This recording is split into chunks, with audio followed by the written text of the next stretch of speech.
It has been a season of boundless chaos. Of title change after title change after title change. Title change is when you didn't expect there to be title changes. A season of first-time champs, two-time champs, three-time champs. A season of tributes who seem seemingly unstoppable, and some who finally found the opportunity not to get stopped. A season of OCs, a season of tags, a season of dice gags? Welcome to Danganronpa Hunger Games by the Numbers, Season 7. And good day, good people. It is another fine day in the year of the centenary Dave and your United States Aviator. The jacket is on and the numbers are here. Welcome back to the 7th installment of Danganronpa Hunger Games by the Numbers. It is that time again where the cast has competed against each other in singles and tags, and a lot of your OCs even came forth to try and take some gold for themselves. And what a season it's been. We've had a lot of unpredictability, a lot of random chance. We've messed with RNG, and RNG has made chaos reign multiple times in all of the singles brackets, a couple times in the tag team brackets, and despite the odds, despite what you might have thought one time in the free-for-all episode of the OC bracket. And that brings us to By the Numbers today.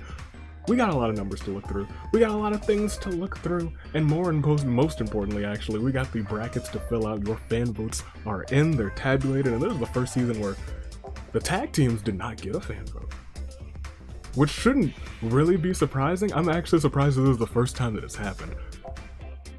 But we gotta get through these numbers. So first of all, I always ask you to tell me, who do you think were the top 3 killers in singles, tags, the series as a whole, and tell me who do you think, despite some of the shorter reigns this season, who do you think was the best champion this season? Who do you think really earned that title? Tell me those things. I'll tell you too. Well, I'll tell you when the numbers are here, because we actually have to. Let's look at some of the spicier things that happened this season.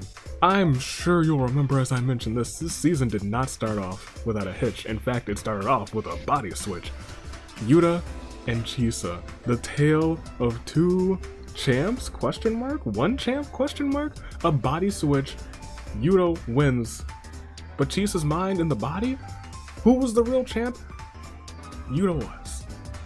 And then Yuta, the next day, with the help of his team, earned the tag team championships. He became the next person, besides Komaru, to hold all the titles at once, and they reigned for so long, the Pure Boys. In fact, we thought that the tag team Agents of Chaos just weren't gonna reign any chaos, but when they did, they decided to do it not once, but 2 times in a row. And both in rather large games too, but if we're talking about chaos, the Dark Arts Specialists, Kotoko and Lysivia, they brought the chaos, but you know who really brought the chaos was Chisa. Because she didn't just rain chaos on Yuta, she didn't just rain chaos on Hiroko, she didn't just rain chaos on Kaede, she didn't just rain chaos on Komaru, that's actually the only people she rained chaos on, but 4 times she rained chaos.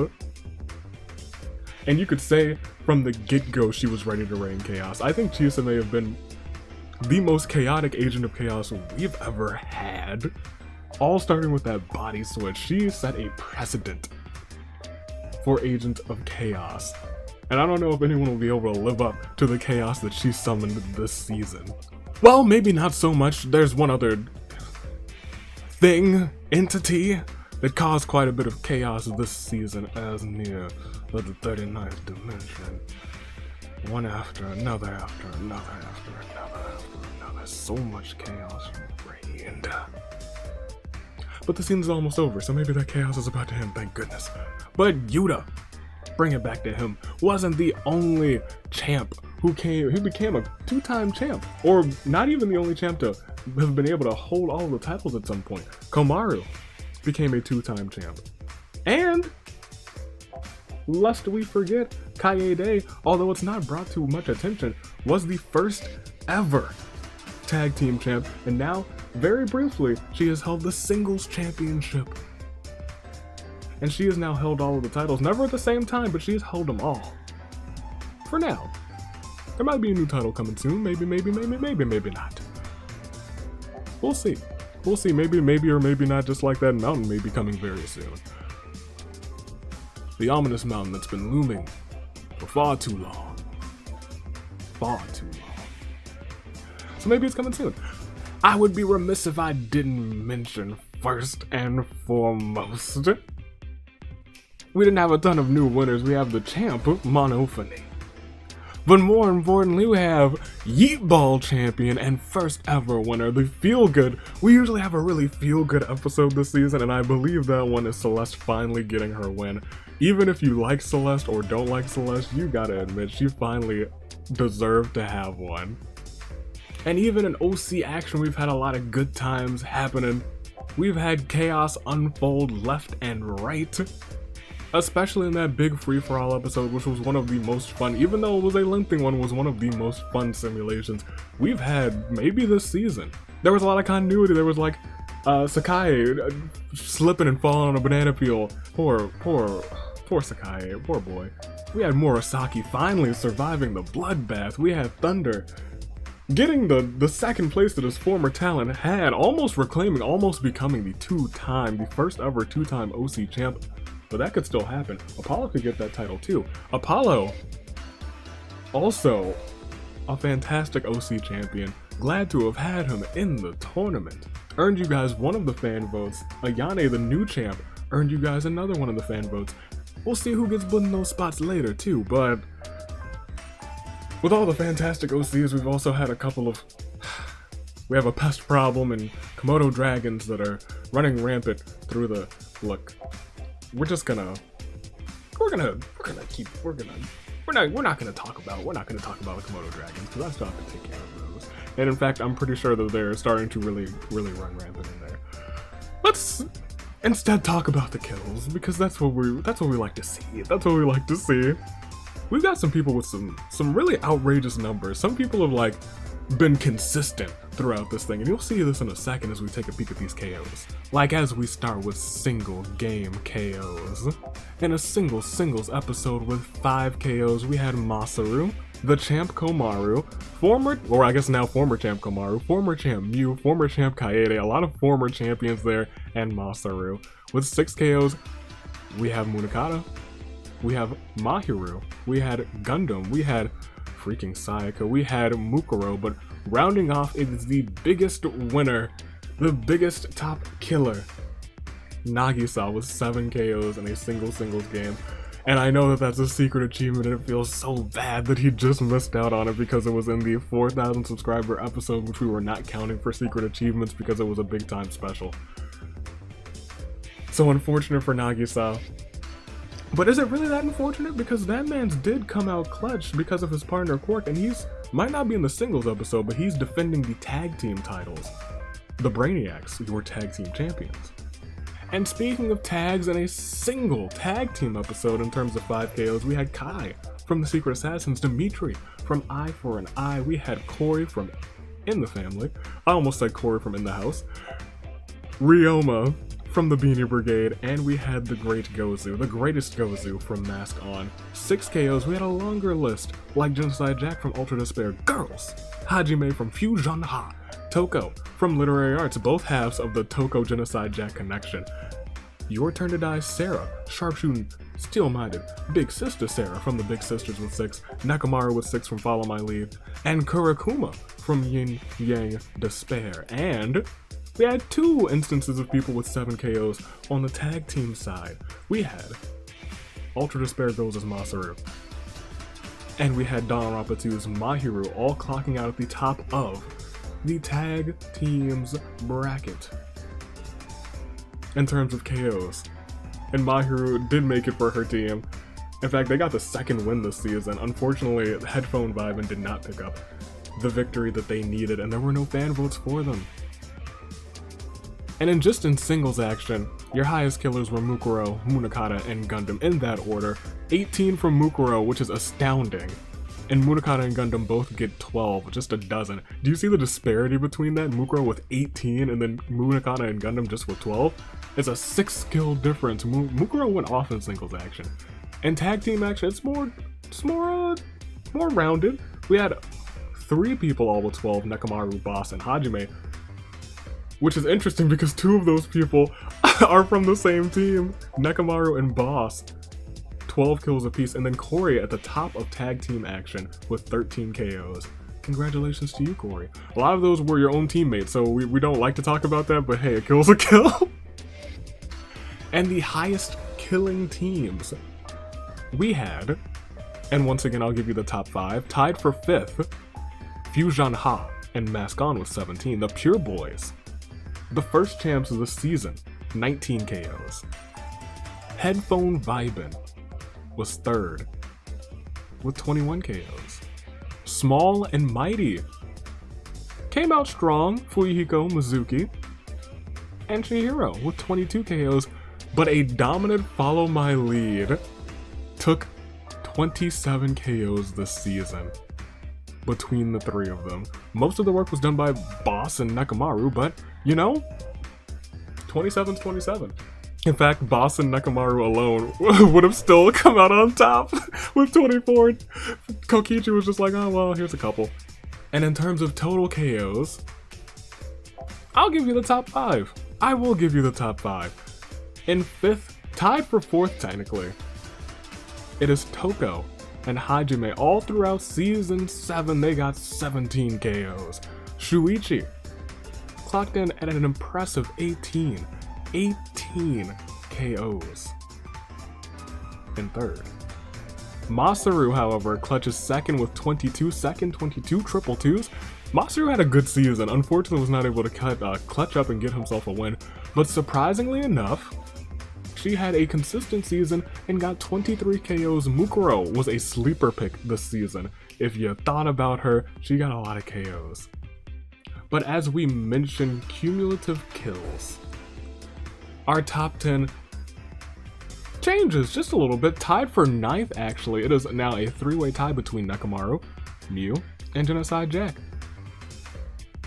Tied for 7th, it is Seiko and Kokichi with 83. And 6th, moving on up because of these KOs that he got this season, 87, Fuyuhiko. And now we have your top 5 of all time across 7 seasons. We have tied for 4th Toko and Nagito, both sitting at 92.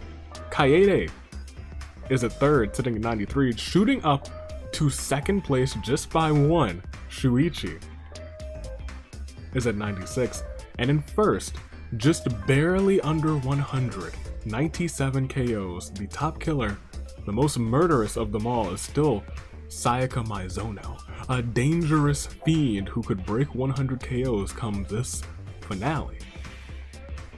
The top 3 most appearing characters all had 17 appearances: Sakura, Munakata, and Chisa. Chisa makes a whole bunch of sense because she was walking in for that chaos. Kotoko right behind her actually with 16. A couple people had 16 actually. Hajime and Taka, both members of Fusion Ha, also had 16. Most of them had 13. There were a bunch of people who had 13 like Tenko, Nekomaru, Maki, Seiko, the Great Gozu, Kizukura, Kibo, Kori, Kyoko, Gundam, Fuyuhiko, Celeste, Chihiro. It becomes really balanced between 12 and 13.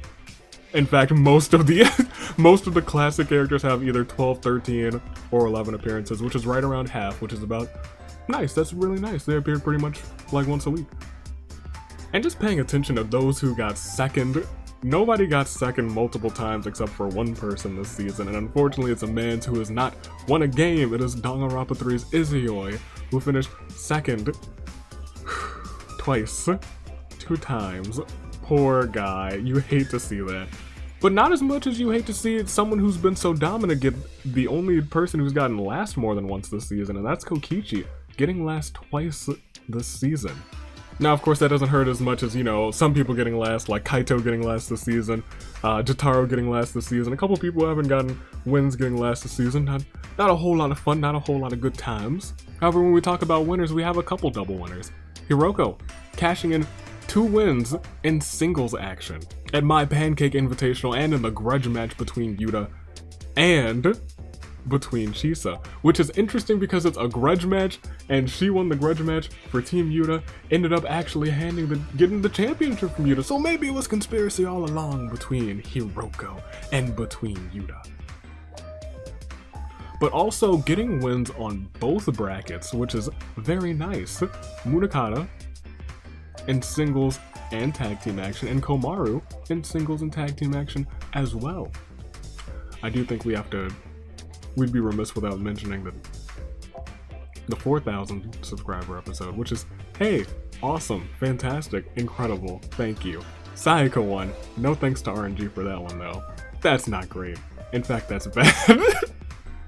So let's get to 4,500 so we can get that memory out of our minds, hey?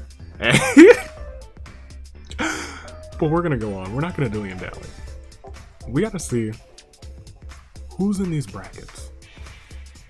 It's been days this weekend. You guys voted, and you guys voted hard. Let's fill these brackets out. Your fan votes. Singles action to start. In the second placers poll, this one was close between two folk. It was between Gonta and it was between Mondo, but with 21.9%, just barely, Gonta sneaks out and is your second place singles action fan vote winner. However, in contrast, in the last placers in singles action, this was not at all close. This was not close in the slightest. In fact, with 63% of the vote. Kaito, the luminary of the losers, and I do not blame you for voting this man in for the last placers because he needs some love, he needs some justice. Can he get it? In the singles bracket. For the championship? We'll see. We'll see. Cross-teaming. This was a fun poll because it featured a bunch of characters that were not usually in singles action. Somebody could cross over. You could get people like Dimitri, you could get people like Mizuki, you could get so many people. Joe, now? But who? Who did you vote for? It was a tough battle actually between Dimitri from Fire Emblem, Jin from Your Turn to Die, and Sonya from Danganronpa, and by just 2 votes, Sonya clutches up cross-teaming, and it was 2 votes over Jin. So either way, you guys were like, we need another representative for Prepare for Trouble. The people, they're still loving Prepare for Trouble, and for Opportunity Knocks. 5 or less appearances in singles action. This one was a massive poll. So many options, and there was so much variety. But overwhelmingly, not really overwhelmingly, with just over 12% of the vote. And I will mention right below this person was Justice Hammer 1, so y'all are fooling. With just over 12% of the vote, Mahiru. You guys thought deserved an opportunity in singles action. And maybe she does. But that's half of your fan. That's only the first half of your fan votes. We still got 4 more. And the final 4 of them starts off with the Chaos Capitalizers, those who finish in the top 5 when Chaos reign in singles action, which you thought would be a huge poll, but a lot of them were people who still honestly made the bracket, which is crazy to me. But this one was a close one as well. It was a hard-fought battle between Kazuichi, Rantaro, and Mikan. And Sakura. Sakura was already close. Sakura was very close too. Sakura did not get it, unfortunately. Mikan also did not get it. And I think the most fun thing here is, I'll show this real quick, that the colors for Kazuichi and Rantaro were very fitting, but Rantaro clutches out on top and wins this one. So major kudos to the boy. Rantaro, the Wish King himself, makes it on to the singles bracket. And the Chaotic Killers, those who killed either the Agent of Chaos or the Champ when Chaos reigned in singles action. You guys voted for this one. Let me tell you, it wasn't going to be a big one. Once again, there were a couple people who qualified for this who were already on the bracket. There were a couple people in this one, not anything else, because the Chaos, the Agent of Chaos and the Champ were often killed by, like, unforeseen circumstances. So it was just a triple threat battle between Hina, Daisaku, and Ruruka, and overwhelmingly with over 57% of the vote, Hina. capitalizes on the chaotic killers fan vote spot. And in Pacifist Season, there were also so many options in this one. At first, it was very close between Mondo, Peko, Usami, shockingly, Kyoko, and Kurumi. But with 13.4% of the vote, Kyoko comes out on top and takes the Pacifist Season spot. And this was, outside of the OCs, the closest poll. The absolute closest poll.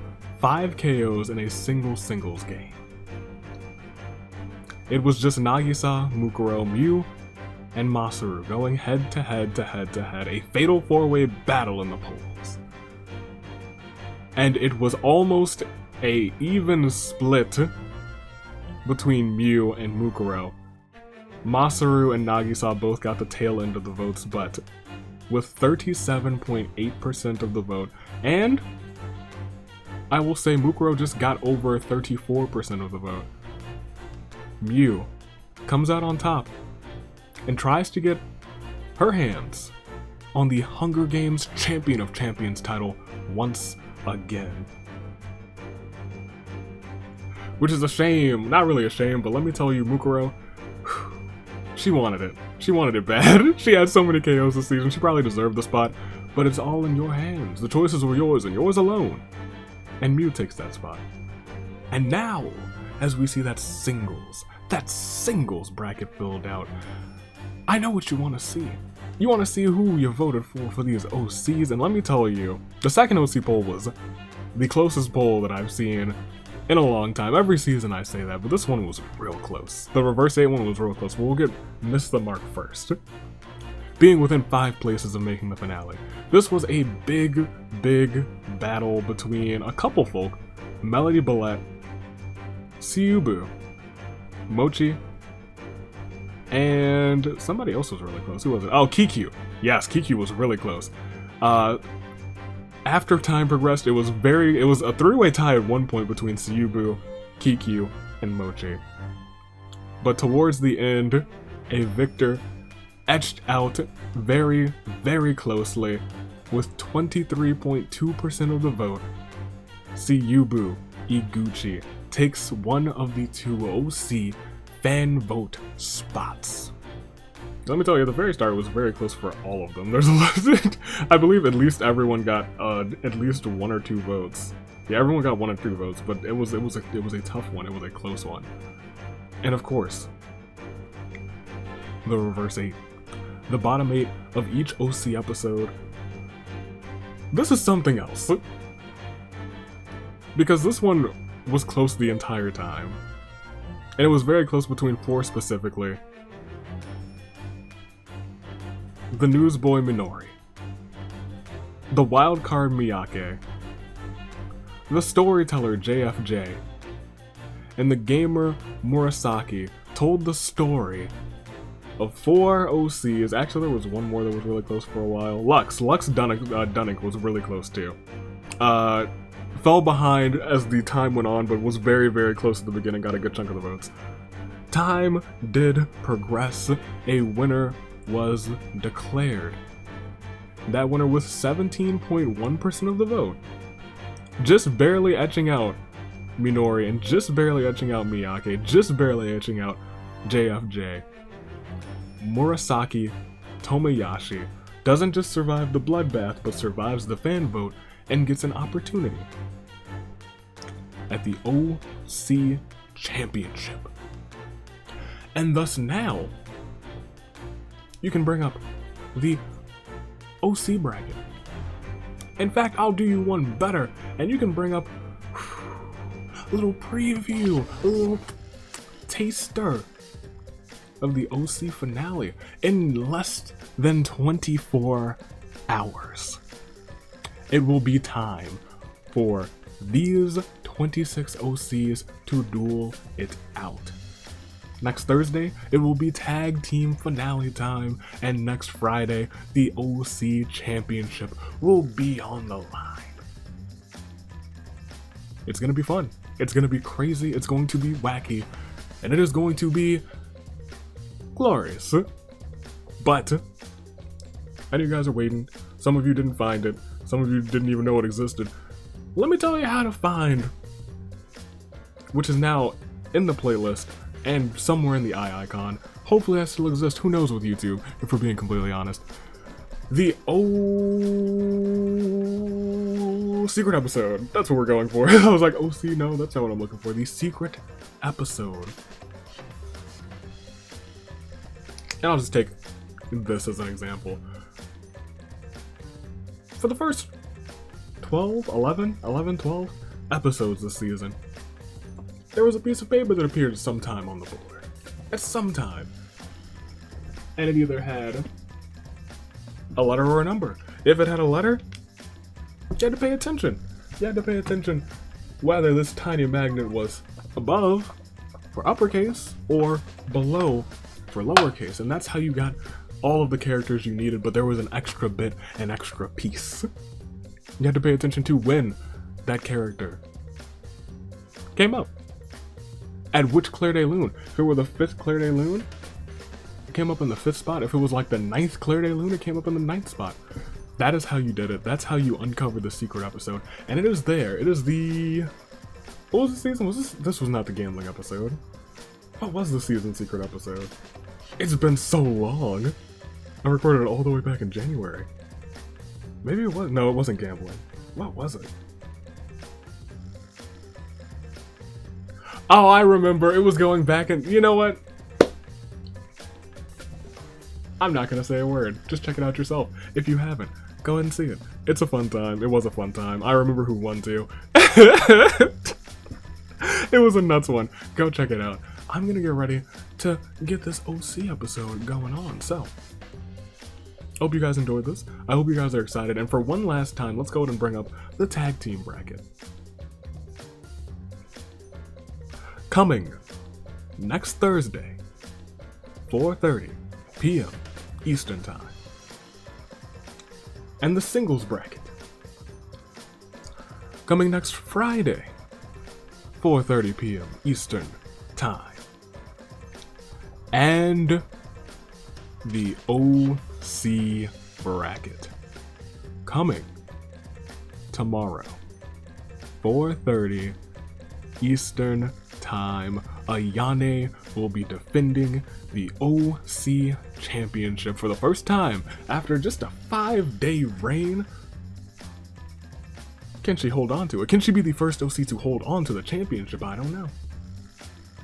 I don't know, but we're gonna find out in the Year of the Ascent. Tune in, Dave, and your United States Aviator. It's been a fun one. It has been a wild one as well. And it's gonna be pretty cool next season. Do I know what's gonna be the gimmick next season? I have a couple ideas. One of them, well, you guys might vote on the ideas, who knows? Or I might make the decision, executive decision as the chief executive officer of the Danganronpa Hunger Games. Stay classy. Year of the Ascent. Toodaloo. Flight crew. Thanks for watching.